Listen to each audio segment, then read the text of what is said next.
If you watch the news, you've probably heard about the refugee crisis in Europe. Hundreds of thousands of asylum seekers from the Middle East and Africa are flooding across the borders. As of July, European countries had received over 437,000 asylum applications for the year. In 2014, just over 840,000 applications were received. So why is this happening? Where are these migrants coming from? Why are there so many of them?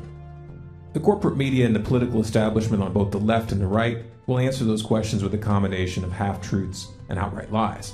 This shouldn't be surprising. It's in their interest to cover up the role they played in creating the crisis. Let's take a look at the top 7 countries of origin for these refugees: Syria, Afghanistan, Kosovo, Eritrea, Serbia, Pakistan, and Iraq.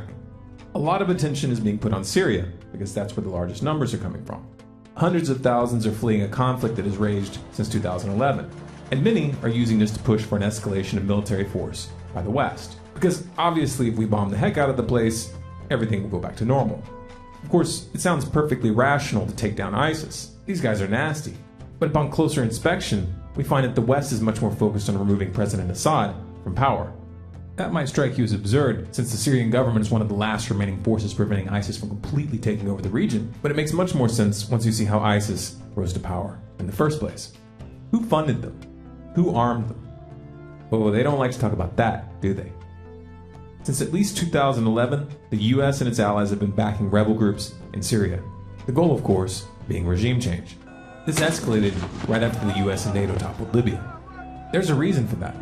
The weapons from Gaddafi's armories were shipped through Turkey into Syria and distributed to combatants. Even at the time, it was clear that the majority of these weapons were ending up in the hands of jihadists.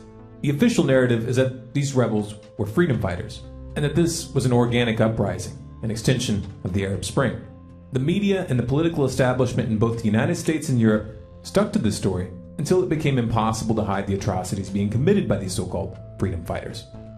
A Department of Defense document from 2012 showed that the US government was fully aware of the fact that these fighters were connected to AQI, or Al-Qaeda in Iraq. That was ISIS before they rebranded. The document also shows that the US knew that the fighters they were supporting intended to form a caliphate.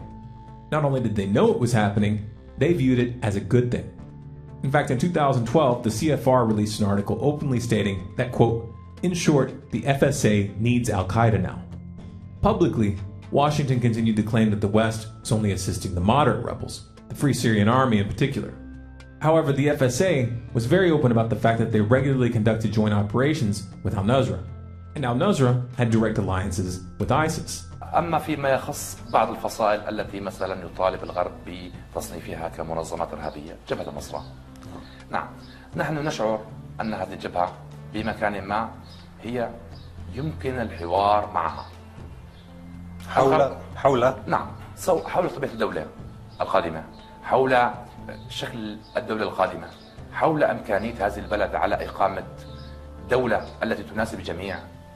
نحن في مكان ما يجب أن نتعاون ويجب أن نتحاور، وأنا على صلة بالجميع. أنا على صلة بالجميع ولا أخفي السر بذلك، حتى فيما يخص الأخوة في جبهة النصرة، ونتعاون في أمكنة كثيرة. No matter how you cut it, the US and its allies brought ISIS to power. And in doing so, they created a flood of refugees. And let's not forget how this all started. Who toppled Iraq and Afghanistan, creating a power vacuum, unleashing decades of chaos and destruction, and creating breeding grounds for extremists? It's no accident that these are among the top countries of origin for refugees.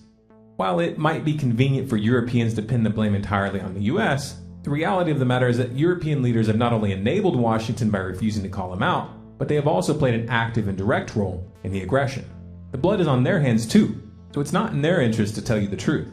These factual omissions play right into the hands of a right-wing backlash, which frames this debate as simply an immigration issue, and plays off the public's distrust of Muslims. Those who actually created the mess are perfectly happy to let the victims become scapegoats.